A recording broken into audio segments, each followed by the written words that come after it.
right. Hi there. It is 4:30 in the afternoon. Time to show up. I'm showing up. I'm glad you showed up. I appreciate every single one of you. And do a little YouTube dance, like, comment, subscribe, all that happy horse shit, and let's shit in the box.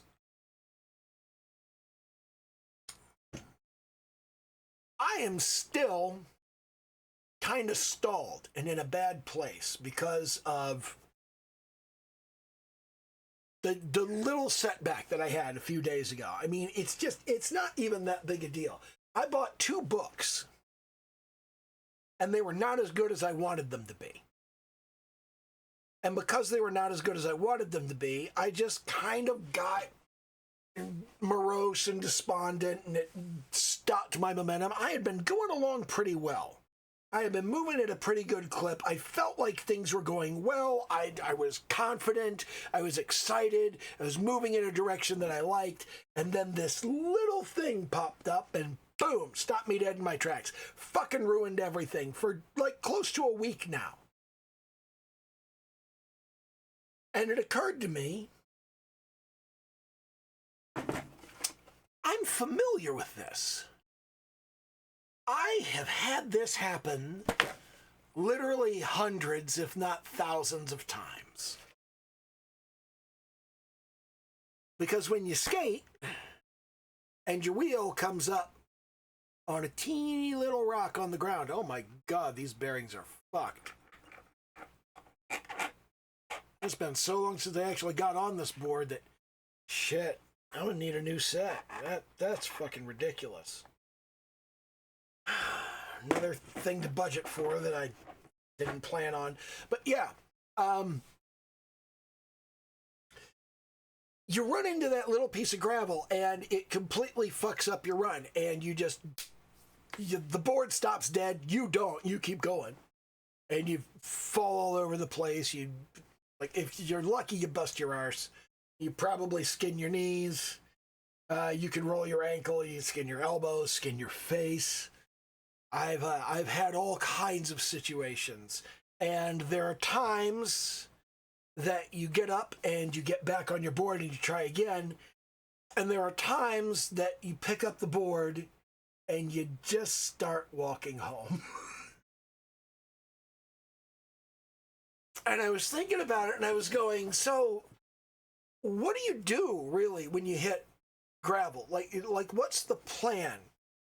Because we're all going to hit it, you know? We're all going to have our gravel that we run into. And the question is, when you hit the gravel, what do you do to make sure you get back up and keep skating instead of picking up your board and walking home? What do you do?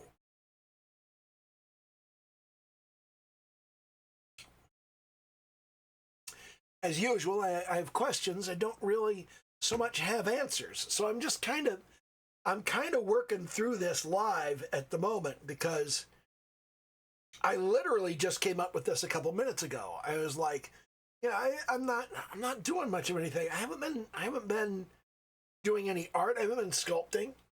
I haven't been painting. I haven't been drawing. I haven't been doing anything really except playing Starfield, trying to get myself to that 4,000 hour mark. And I did pass the 4,000 hour mark last night. I got to 4,004 hours. And then I opened up Steam this morning and it said I had 3,996. I said, well, that's fucking weird. And then I started Starfield and it said I had 3,990. And it just literally, the counter changed before my eyes. And I'm like, well, at this rate, by next week, I won't have played Starfield at all. But that's an exaggeration, obviously. But yeah, apparently I've still got like 10 hours, which means, end of the weekend in all likelihood. Because I got a bunch of stuff that I want to do. I got a bunch of stuff that I want to test. I always got stuff that I want to try out in Starfield. Stuff that I've never done before. Stuff that I want to look at. Stuff that I want to try. And I will be working on that this weekend. But what do you do when you hit gravel? so you don't have to pick up your board and walk home. And I didn't used to do anything.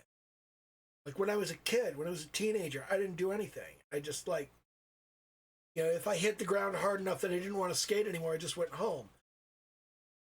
But in my 30s, I had the realization that a lot of the time, if you fuck something up on a bail, it just stays fucked up. It don't heal right anymore. So I started wearing pads because you're supposed to wear pads.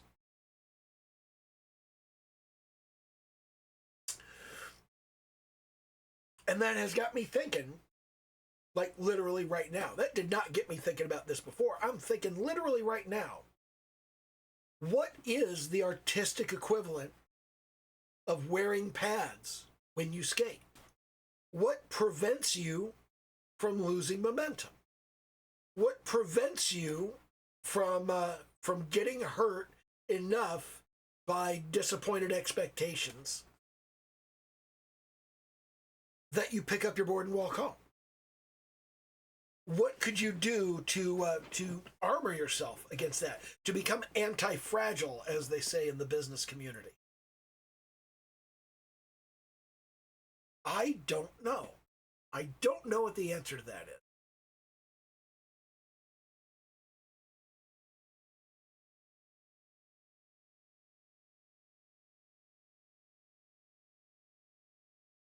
But I think, just as kind of back of the envelope thing, I think you would start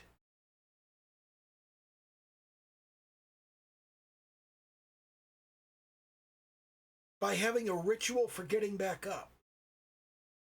Because as I think about it, I used to fall and get hurt, and I would get up and I would just kind of go, how do I feel? But when I started wearing pads, I would get up and I would adjust my pads. Because when you fall, your knee pads get out of whack and your elbow pads get knocked out of alignment and your helmet gets a little crooked. So I'd get up and I'd just kind of move down. I'd straighten the helmet, get the elbow pads where they belong, get the knee pads where they belong, and then go pick up the board. So maybe that ritual, because when I think about it, that was the same every single time. You get up, and you just kind of straighten your shit out, and then you get your board. Maybe the way you start is by having a ritual to get back into your art, which when you think about it is like it's like a warm-up routine. A thing that you can do even when you don't feel like doing it.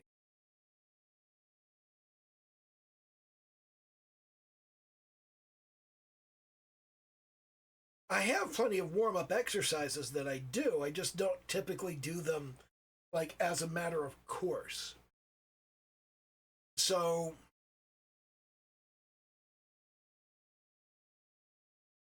that was really helpful back in the day when I used to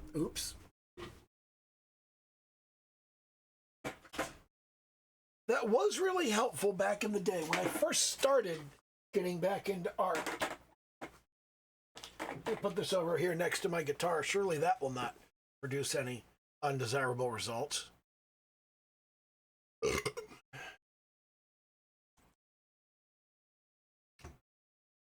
When I first started doing art, it was part of my ritual that every time I sat down and started to do my art, I got the Windex and the paper towel. And that was a little ritual that I did. Now I have like my little thing that I say at the beginning of every video. That kind of develops automatically. You put it together over time, and you get to a point like 2 years from now, nobody will know what "let's shit in the box" means. We already have people that don't know what "let's shit in the box" means, because that was like a week and a half ago. So there are a lot of people that are showing up on this channel going, "What the fuck? What does that mean? Shit in the box? That's not right. Got your penis stuck in the 9." Once again, nobody understands that.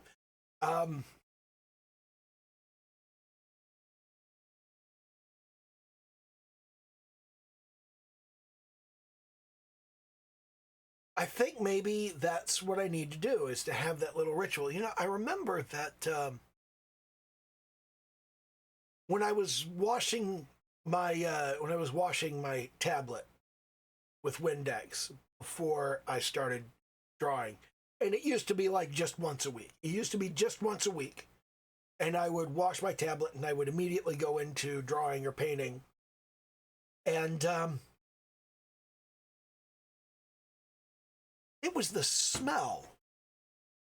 It was the smell of Windex that really kind of made me think it's time to make some art. That seems important. I think maybe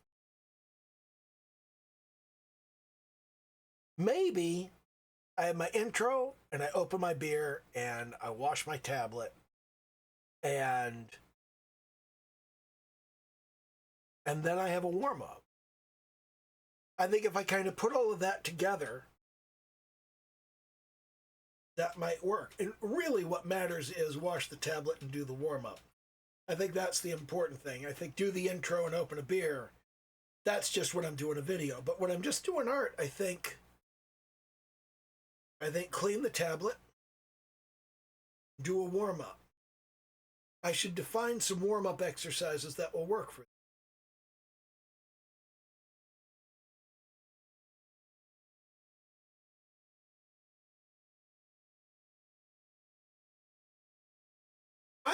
I think that'll be a good way to move forward on this.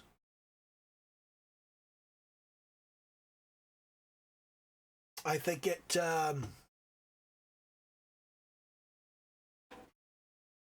will improve matters dramatically.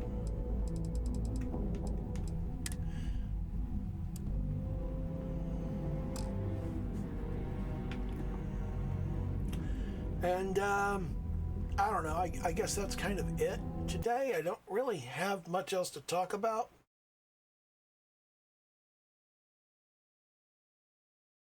I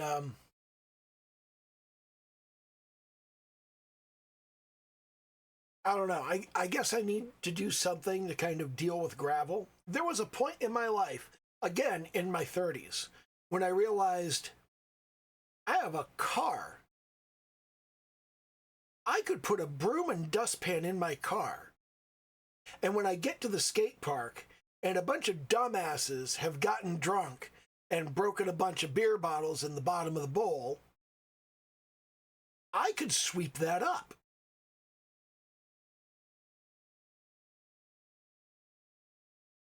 And I had my little toolkit. I had all kinds of little things.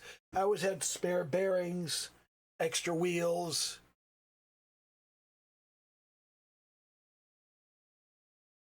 That was kind of nice. And I had old boards, because I always used to like replace my boards long before they were actually like fucked up. And you'd be like down at the skate park and somebody would snap their deck. It'd be like, yeah, I got a spare board in my car. You want to borrow it?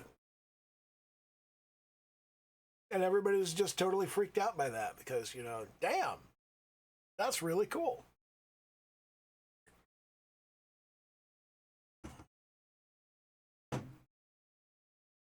I've always tried to do stuff like that. That's kind of why I'm here. Try to do things and say things that are going to help people. It's really, I've been noticing this pattern with a lot of folks, just like out and about in the world, where they really have no interest in being at all useful or valuable to anybody else. They just want to quietly live their life and do their thing and just be left alone. And they think it's unfair that nobody will support them while they do that.